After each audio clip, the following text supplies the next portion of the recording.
as we all know, kita start this Cour 2 sometime, at the beginning of the summer season. The first Cour was in the fall season of 2022, back in October, mana kita dah disajikan 13 episod.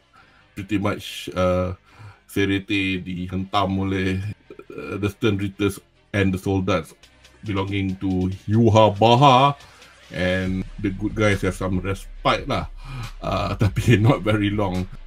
Kau baca manga dia, Anri? No, I don't.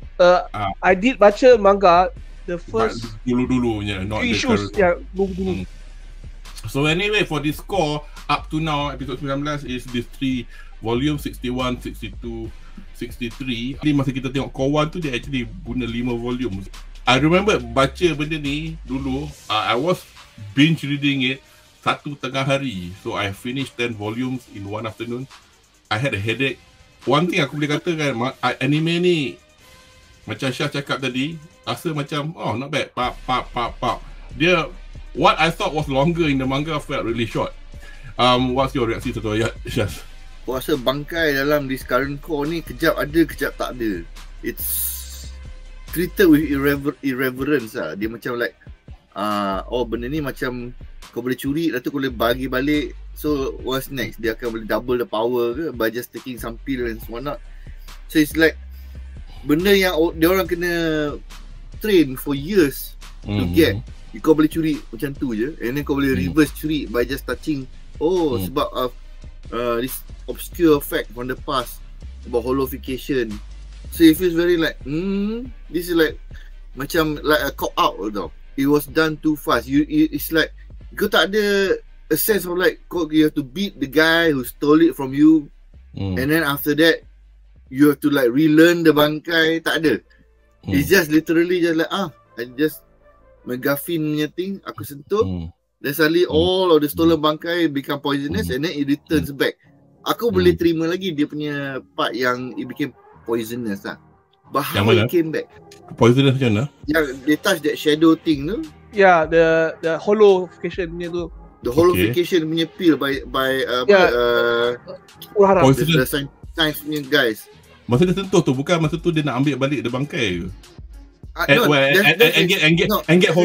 And get holified a bit.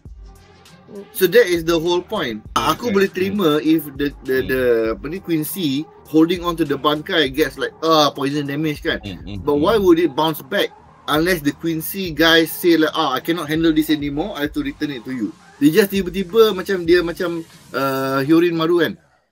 Halfway through tiba-tiba the ice wing pecah, like what happened? So the captain got it back. So I'm like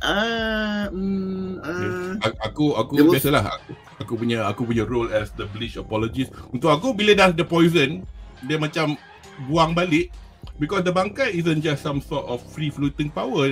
The bangkai knows the previous owner. They'll go back. Because previously it was something that you had to train. It was an ability that you grew. So for you to be able to pluck it out tu dah satu issue. Then after that, for it to return back to you without the pencuri like tiba-tiba like, I cannot handle this anymore. Aku punya pemahaman pula, memang it took years for them to learn, to get to know the bangkai. But bangkai tu dah kenal, tak ada sebab dia nak lupakan kau. Macam tu je lah. But I understand lah, it does feel like a quick thing. Tapi personally, aku ada isu lebih daripada kesenangan dia dapat bangkai tu. There's another issue that came from that, which makes it a bit but we'll go to that in a bit. Anyway, go to Anri first. Yeah. Okay, I had a lot of issues with these previous episodes lah. Basically, notice kan is okay, when I said the second Cour dah start kan, I said it was very interesting. Things are picked up, things are more macam high stakes. And then for some reason kan, this episode yang kita tengok baru-baru ni kan, everything looks more or less the same like the previous Bleach tau. Before the 1,000-year war period tau. We see a lot of things yang more of the same thing lah. We see characters kan, they're like the same mold. For example, one character namanya apa? Blast B, something like that. Busby, He yang finger. He like the Renji Abarai of the Quincy. Is that what you're trying to say? He looks like the Renji Abarai. And he also looks like Grimjaw. Dia punya perangai tu macam Grimjaw. He's like bila Uryu was Ishida was presented as the heir for This is like the same thing apa yang when the Hollows kan allied themselves with Aizen. Aizen. Aizen was supposed to be the biggest boss, and then the Grimjaw was like the guy who revolt lah.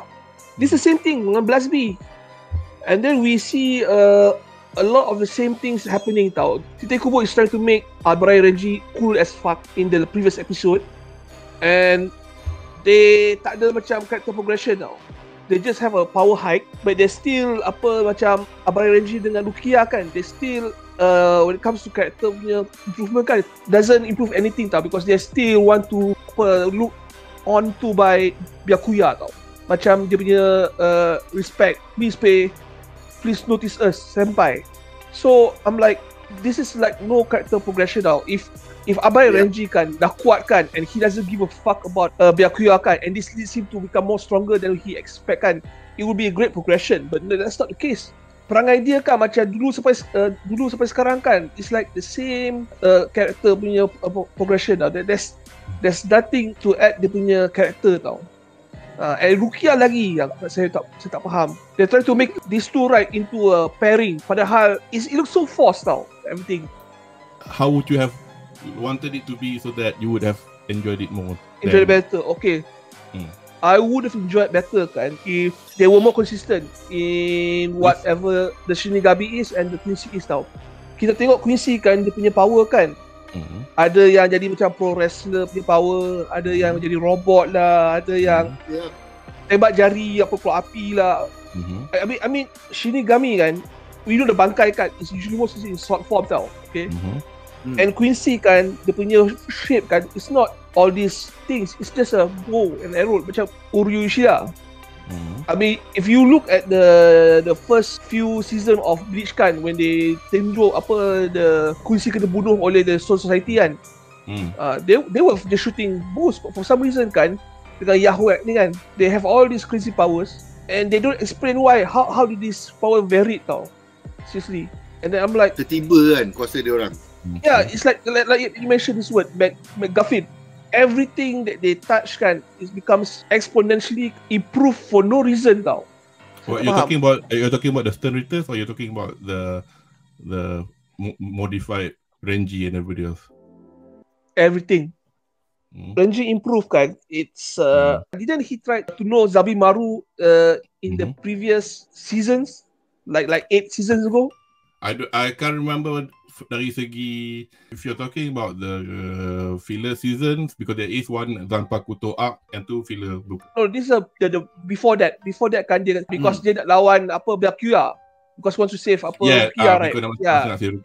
Season 2 itu. I get your point. I mean, personally, I get your point. I mean, macam the reason that the Stern Ritters, they are different from the soldiers. So you're like comparing the captains and the vice captains or anybody with a certain officer level dalam Serete punya 13 guards. So all those brevet, the first lieutenant yang duduk-duduk kat bawah tu, they don't have a hope in hell to learn the bangkai unless they talented or whatever, because they are officers. Because ada talent atau ada kebolehan untuk develop whatever it is that they need to develop. So the soldiers at the end of the day yang kita tengok dalam tu, they are all like rank and file, bawa pedang, reishi, tembak arrow, reishi.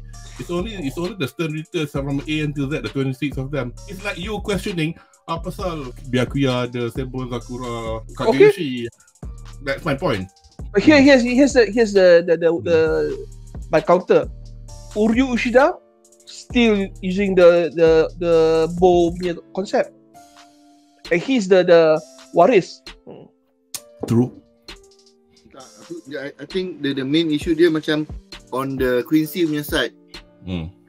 It's not an extension of what we know about the Quincy. It's more of like we need to make a force that is strong enough to tanya Soul Society, so we just give them any power that fits the story. So there was no like macam tak ada presiden, tak ada macam dia tunjuk baca buku. Kenapa ada dia orang mention benda-benda macam kuasa poison lah, kuasa api lah. Wouldn't that make them like a good force to fight alongside the society, to complement society yang guna pedang? So now the Quincy have long range magic and whatnot. Tak ada. It's like surprise, I need a poison guy who has fear to show Rukia overcoming dia punya fear. Okay, done. We need a wrestler, because I think wrestlers are cool. Done. Dia macam checklist punya laundry list lah. Okay, fair enough lah. I mean, if you don't like this kind of thing, I have no complaints about that at all. And if you think this is shit, you got another, how many of them? 22 of them with lagi mengarutnya, nothing to do with arrows and nothing. And you actually you saw the prelude of one of it in our 4th episode. So hang on to your horses. Don't get me wrong, I do enjoy the series. No. I know. I get it. I know. Cuma dia punya critical point dia macam like tiba-tiba I think I applaud your critical thinking, but aku bila I put my viewing hat on, I have no hat. I don't sweat the small stuff.